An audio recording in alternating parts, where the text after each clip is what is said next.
আজকে আমি সময়, দূরত্ব এবং গতিবেগ এই চ্যাপ্টারটা শুরু করব। এই চ্যাপ্টারের যে সূত্রগুলো মনে রাখার টেকনিক এবং তার সঙ্গে কিছু অঙ্ক তোমাদের অবশ্যই করিয়ে দেব। এই ভিডিওটা দেখলে তোমাদের এই চ্যাপ্টারের সম্বন্ধে ভীতি অনেকটা কেটে যাবে। সময়, দূরত্ব এবং গতিবেগের অঙ্ক করার আগে তোমরা একটু সূত্রটা একটু দেখে নেবে, কারণ তোমরা সূত্রটা অনেক সময় গুলিয়ে ফেলে, তোমাদের মনে থাকে না। আমি তোমাদের একটা টেকনিক বলে দিচ্ছি, এই টেকনিকে যদি তোমরা সূত্রটা মনে রাখার চেষ্টা করো তাহলে তোমরা কিন্তু কোনোদিন ভুলবে না। এখানে দেখো আমি একটা ত্রিভুজ অঙ্কন করেছি, যেখানে উপরে আছে ডি, নিচে আছে ভি আর টি। ডিটা কি? ডিটা হচ্ছে দূরত্ব, আর ভিটা হচ্ছে গতিবেগ, আর টিটা হচ্ছে সময়। প্রথম হচ্ছে ভি আমি নেব। ভি ভি মানে কি না, ভি হচ্ছে গতিবেগ। যখন ভি নেব তখন ভিটা বন্ধ রাখবো, তখন কি কি আছে? ডি আর টি। ডি দেখো উপরে আছে, বাই নিচে টি আছে, তাহলে ভি সমান লিখে দেবো ডি বাই টি। তারপর যখন টি নেব তখন টিটাকে বন্ধ রাখবো, তখন উপরে আছে ডি বাই নিচে আছে ভি, তাহলে ডি নিচে ভি লিখবো। আর যখন ডি লিখবো তখন ডিটাকে বন্ধ রাখবো, তাহলে নিচে কি আছে দেখো, নিচে ভি আর টি আছে কিন্তু বাই নেই, পাশাপাশি আছে, ভি ইন্টু টি করবো। তাহলে এখানে ভি সমান কি না, ভি সমান গতিবেগ, তাহলে গতিবেগ সমান হচ্ছে দূরত্ব বাই সময়। সময় সমান কি হচ্ছে? দূরত্ব বাই গতিবেগ। আর দূরত্ব সমান কি হচ্ছে না, গতিবেগ ইন্টু সময়। কিমি পার ঘন্টা থেকে মিটার পার সেকেন্ডে অথবা মিটার পার সেকেন্ড থেকে কিমি পার ঘন্টাতে গেলে কত গুণ করতে হবে? তোমরা গুলিয়ে ফেলো অনেক সময় যে 5-18 গুণ করবো না 18/5 গুণ করবো। যখন তোমরা কিমি পার ঘন্টা থেকে মিটার পার সেকেন্ডে যাবে, অর্থাৎ কিমিটা বড়, মিটারটা ছোট, যখন তুমি বড় থেকে ছোটতে যাবে, ছোটতে যাচ্ছ, তার মানে তুমি ছোটটা গুণ করবে, অর্থাৎ এটার সঙ্গে গুণ করবে 5-18, অর্থাৎ কিমি পার ঘন্টার সঙ্গে 5-18 গুণ করলে মিটার পার সেকেন্ডে পরিণত হবে।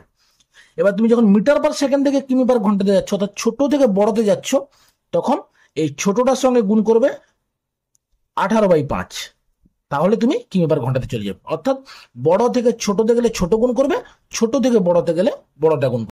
কয়েকটা অঙ্ক করলে ব্যাপারটা আরো ক্লিয়ার হয়ে যাবে। দেখো একটা অঙ্ক নিয়েছি যে এক ব্যক্তি বাইসাইকেল চালিয়ে 25 সেকেন্ডে 150 মিটার অতিক্রম করে, তার গতি ঘন্টায় কত কিমি? গতিবেগ চেয়েছে, তাহলে এখানে দূরত্ব দিয়ে দিয়েছে এবং হচ্ছে সময় দিয়ে দিয়েছে। আমরা এখানে কি শিখলাম না, গতিবেগ সমান হচ্ছে দূরত্ব বাই হচ্ছে সময়। এবারে এখানে দূরত্বটা কত দেখো, 150 মিটার, তাহলে দূরত্ব বসিয়ে দেবে 150 মিটার। আর সময় কত? সময় হচ্ছে 25 সেকেন্ড, তাহলে 25×6 = 150, তাহলে ভি সমান কত বেরোলো? 6 মিটার পার সেকেন্ড। কারণ এগুলো মিটার আর সেকেন্ডে ছিল, তাই মিটার পার সেকেন্ড লিখবে। এখন এখানে কিন্তু কিমি পার ঘন্টা চেয়েছে, তাহলে মিটার পার সেকেন্ড থেকে কিমি পার ঘন্টায় পরিণত করার জন্য কি করতে হয় না, মিটার পার সেকেন্ডটাকে 18/5 দিয়ে গুণ করতে হয়। তাহলে এখান থেকে ভি সমান কত দাঁড়াবে না, 6 মিটার পার সেকেন্ডকে গুণ করবে 18/5 দিয়ে, তাহলে 18×6 কত হচ্ছে 108/5। এটাকে ভাগ করলে কত হবে? 21.6 কিমি পার ঘন্টা। তাহলে অপশন বি হচ্ছে রাইট অ্যান্সার। দেখো আর একটা অঙ্ক নিয়েছে, এখানে কি বলেছে যে দুটি ট্রেনের মধ্যে গতির অনুপাত হলো 7:8। যদি দ্বিতীয় ট্রেন 5 ঘন্টায় 400 কিমি যায়, তাহলে প্রথম ট্রেনের গতি কত হবে? দেখো দুটি ট্রেনের গতির অনুপাত 7:8 দিয়ে দিচ্ছে, তাহলে প্রথম ট্রেনের গতিবেগ যদি 7x হয়, তাহলে দ্বিতীয় ট্রেনের গতিবেগ কত হবে? 8x হবে। এটা গতিবেগটা ধরে নিলাম। এবারে বলেছি দেখো দ্বিতীয় ট্রেনটি 5 ঘন্টায় যায় 400 কিমি, তাহলে দ্বিতীয় ট্রেন, এখানে দ্বিতীয় ট্রেনটা ধরবো যে এই দ্বিতীয় ট্রেনের গতিবেগ, গতিবেগ ভি সমান আমরা কি জানলাম, গতিবেগ সমান দূরত্ব বাই সময়। এখন দেখো দূরত্ব কত? 400 কিমি, তাহলে ডি জায়গায় 400 লিখবে, আর সময় কত? 5 ঘন্টা, 5 লিখবে, তাহলে কাটাকাটি করলে কত হবে?